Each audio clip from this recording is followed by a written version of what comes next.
जय हिंद दोस्तों, मैं यशु जैन आपका स्वागत करता हूं। आज है 8 जनवरी 2021। हम करंट अफेयर डिस्कस करने जा रहे हैं। सबसे पहली बात हमें शिक्षा जगत से लेकर आऊंगा। जिस तरह से नई शिक्षा नीति 2020 लागू हुई है, उसी प्रकार साइंस एंड टेक्नोलॉजी में भी इनोवेशन के क्षेत्र में एक नई तरक्की होने जा रही है। तो उसका नाम क्या है?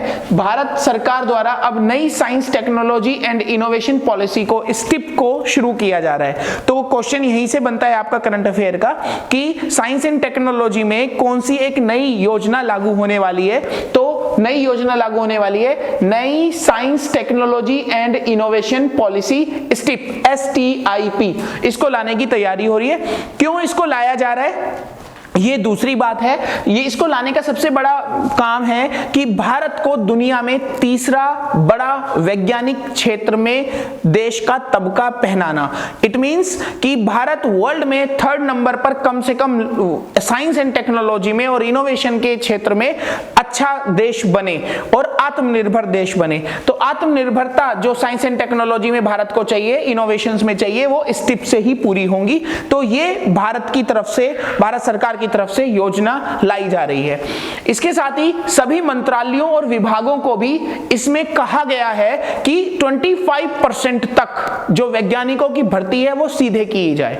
यानी हर विभाग, हर मंत्रालय, क्योंकि हर सब मंत्रालयों में, हर सब विभागों में इनोवेशंस की जरूरत है। तो सभी क्षेत्रों में आगे बढ़ने के लिए, साइंस को और तेज गति से आगे बढ़ाने के लिए, तकनीक में बहुत सारी क्रांति लाने के लिए आवश्यक है कि डायरेक्ट काम हो।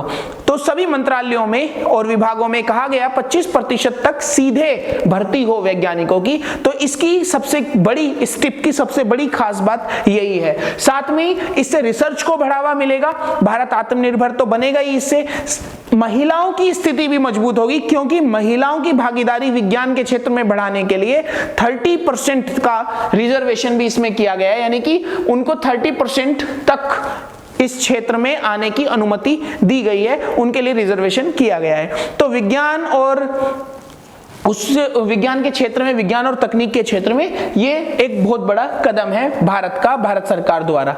उसके बाद साथ ही स्वास्थ्य मंत्री हमारे हर्षवर्धन जी, इन्होंने बुजुर्गों के लिए पहला भारत का एक सर्वेक्षण करवाया। यानी स्वास्थ्य मंत्रालय ने बुजुर्गों को लेकर पहला सर्वेक्षण किया। तो क्वेश्चन यहीं से बन जाता है कि भारत में बुजुर्गों को लेकर ये सर्वेक्षण जो हुआ है वो कौन सा है? वो पहला सर्वेक्षण है। इसका अपना एक फिक्स नाम भी दिया गया है, जिसके बारे में मैं आपको बताऊंगा। तो ये जो बढ़ती हुई जनसंख्या बुजुर्गों की आप हमारे क्षेत्र, मतलब देश में देख रहे हैं, तो वो अपने आप में बड़ी एक परेशानी का विषय है। तो इसीलिए उस समस्या के समाधान के लिए और उनके लिए नई नीतियां बनाने के लिए यह सर्वेक्षण कराया गया है। इसमें 2011 की जनगणना को अगर आप देखो तो देश में 60 साल से अधिक उम्र के जो बुजुर्ग हैं वो 10 करोड़ 30 लाख हैं। और ये जो 10 करोड़ 30 लाख लोग हैं, ये 3% की दर से बढ़ते जा रहे हैं। यानी देश में हर साल 3% की वृद्धि दर है। और 2050 तक ये अनुमान लगाया जा रहा है कि 31 करोड़ 90 लाख हमारे देश में बुजुर्ग हो जाएंगे। ये अपने आप में चिंताजनक बात है। तो इसके लिए जो योजनाएं बनानी है हमें, जो नीतियां बनानी है हमें, तो उसकी तैयारी अभी से ही करनी पड़ेगी, जिसको लेकर स्वास्थ्य मंत्रालय बहुत ही सजगता से काम कर रहा है। तो भारत में सामाजिक, आर्थिक और स्वास्थ्य की स्थिति बेहतर हो बुजुर्गों की, इसके लिए सर्वेक्षण कराया गया। 60 साल से अधिक उम्र के लोगों को ये देखा गया इस सर्वेक्षण में कि 60 साल से अधिक उम्र के लोगों में 4 में से 1 बुजुर्ग की स्थिति खराब है। क्या खराब है? वो किसी ना किसी गंभीर बीमारी से ग्रसित है, उसको कोई ना कोई गंभीर बीमारी ने जकड़ रखा है। और इस सर्वेक्षण का जो नाम मैं आपको वीडियो के स्टार्टिंग में बता रहा था, वो नाम है Bharat longitudinal ageing study, LASI wave 1, इसका नाम दिया गया है। ये क्वेश्चन आपका बन सकता है जो मैंने आपको बताया, longitudinal ageing study LASI wave 1, ये नाम है इसका। जो ये सर्वेक्षण कराया गया उसका ये नाम है। साथ में ही हम बात कर रहे हैं अब भारत दुनिया का स्टार्टअप इकोसिस्टम में तीसरा सबसे बड़ा देश बना है। यानी कि वर्ल्ड में अगर देखा जाए तो भारत तीसरा बड़ा स्टार्टअप इकोसिस्टम का देश बन गया है। और इसका जो पूरा टर्नओवर है 73.2 अरब अमेरिकी डॉलर का यूनिकॉर्न है ये। 73.2 अरब अमेरिकी डॉलर का यूनिकॉर्न। और ये जानकारी हमें अमेरिका में जो भारतीय राजदूत हैं मिस्टर तरनजीत सिंह संधू एक कार्यक्रम में बात कर रहे थे, तो उन्होंने ये जानकारी हमें दी है। तो उन्होंने ये भी बताया है कि आने वाले 2 सालों में यानी कि 2022 तक 50 से अधिक स्टार्टअप यूनिकॉर्न क्लब में भी शामिल हो जाएंगे। तो यहां पर जो सबसे बड़ी बात आपके सामने आ जाती है कि यूनिकॉर्न क्या होता है। यूनिकॉर्न से मेरा मतलब है कि एक ऐसा स्टार्टअप कंपनी जिसकी कीमत 1 अरब डॉलर से अधिक होती है। 1 अरब डॉलर से। यूनिकॉर्न की तर्ज पर होता है सुनिकॉर्न। सुनिकॉर्न का मतलब ऐसे स्टार्टअप को कहते हैं जो यूनिकॉर्न में आने वाला है। तो यूनिकॉर्न क्या हुआ? 1 अरब डॉलर से अधिक जिसकी कीमत होती है वो यूनिकॉर्न होते हैं। एक क्वेश्चन आपका यहां से क्लियर हो गया और दूसरा क्वेश्चन आपका यहां से क्लियर हो गया कि भारत दुनिया का तीसरा सबसे बड़ा स्टार्टअप इकोसिस्टम है। तो ये 2 क्वेश्चन यहां से आपके बनते हैं जो कुछ जानकारी के साथ मैंने आपको दे दिए हैं। आप स्टार्टअप का एक साइन लोगो भी देख सकते हैं। इसके बाद लखनऊ यूनिवर्सिटी ने एक प्रोग्राम चलाया है, एक योजना चलाई है जो अपने आप में अनोखी है और सभी विश्वविद्यालय में इकलौती है। तो इस योजना का नाम क्या है? कर्म योगी योजना। और जो उन्होंने चलाया है वो चलाया है अर्न व्हाइल लर्न, यानी कि कमाओ भी और सीखो भी। सीखना और कमाना एक साथ होगा। पहली बार किसी यूनिवर्सिटी ने इस तरह की कोई योजना को चलाया है जो कर्म योगी योजना के तहत है। इसके अंतर्गत बच्चे पढ़ते भी हैं, सीखते भी हैं और कमाते भी हैं। अभी कोरोना की वजह से ये कमाई की जो व्यवस्था है वो रोक दी गई है, लेकिन बहुत जल्दी लखनऊ विश्वविद्यालय दोबारा से इस व्यवस्था को शुरू करने जा रहा है।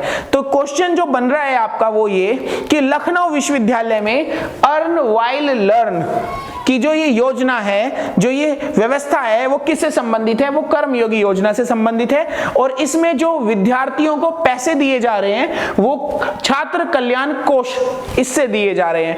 करते क्या है छात्र इसमें छात्रों को एक दिन में, यानी बच्चों को एक दिन में 2 घंटे काम करने की इजाजत दी जाती है और पर आवर 40 रुपीज इनको भुगतान किया जा रहा था। अब ये व्यवस्था बदलने वाली है। जो ये 40 रुपीज पर आवर वाला जो कंसेप्ट है वो अब 150 रुपीज पर आवर वाला होने जा रहा है। 150 रुपए पर घंटे। जो वहां की व्यवस्था को देख रहे हैं डॉक्टर श्रीवास्तव, उन्होंने इस बात की जानकारी दी है।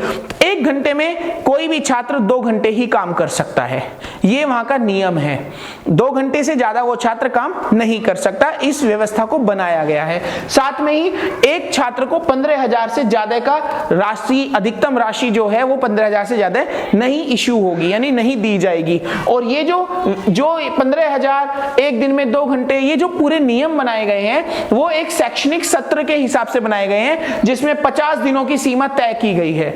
इसकी पूरी की पूरी जो प्रोटोकॉल की सीमाएं हैं, लखनऊ यूनिवर्सिटी की पूरी सारी सीमाएं लखनऊ यूनिवर्सिटी की वेबसाइट पर दी गई हैं जो है www.lkouniv.ac.in। इस वेबसाइट पर पूरी जानकारी दी गई है। तो जो हमारा करंट अफेयर का क्वेश्चन बनता है वो यहीं से बनता है, जो योजना है उससे बनता है और जो इसमें प्रोग्राम चलाया जा रहा है उससे बनता है, जो मैंने आपको बता चुका हूं।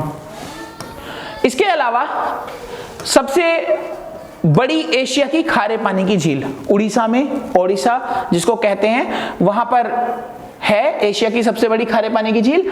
और इसको पक्षियों का स्वर्ग भी कहते हैं, पक्षियों का स्वर्ग। और एशिया की सबसे बड़ी खारे पानी की झील, इसका नाम है चिल्का झील। और चिल्का झील में खास बात यह है कि यहाँ विभिन्न प्रकार की, यानी विभिन्न प्रजातियों के पशु, विभिन्न प्रजातियों के पक्षी यहाँ पर इस झील में आते हैं। और खास बात यह है कि 7 समुद्र पार भी यहाँ पर पक्षी आते हैं। 7 समुद्र पार का मतलब यह है कि अमेरिका के भी समुद्र से पक्षी यहाँ पर प्रवास करते हैं। भारत और उसके पड़ोसी देश से तो आते ही हैं। तो ये इतनी बड़ी झील है। बालूंगा वन्य प्राणी विभाग और चिल्का विकास प्राधिकरण, इन्होंने एक सर्वे कराया जो 21 नावों की मदद से उन्होंने किया और ये देखा कि पिछले साल 11,05,040 पक्षी यहां पर आए थे।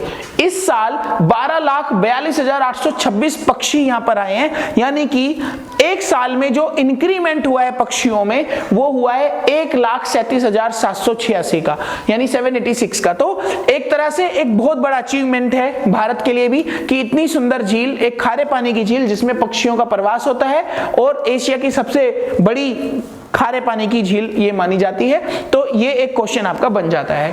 फिर अब हम बात करते हैं केरोसिन की, मिट्टी के तेल की हम बात करते हैं। केरोसिन मुक्त राज्य हरियाणा, पंजाब, आंध्र प्रदेश। एक क्वेश्चन तो यहां पर क्लियर हो गया। केंद्र शासित प्रदेशों की बात करूं, दिल्ली, चंडीगढ़, दमनदीप, दादर नगर हवेली, अंडमान निकोबार और पुडुचेरी, ये आपके केंद्र शासित प्रदेश हो गए।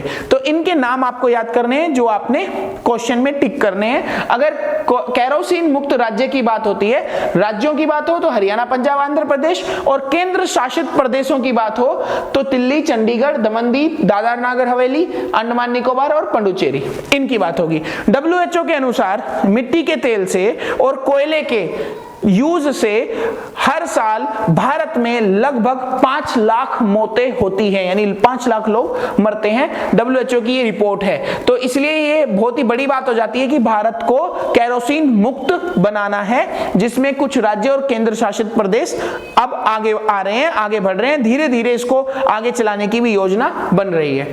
साथ में ही हम बात करेंगे भारत की सबसे लंबी मालगाड़ी जिसका नाम है शेषनाग। तो एक क्वेश्चन यहां पर क्लियर हो गया।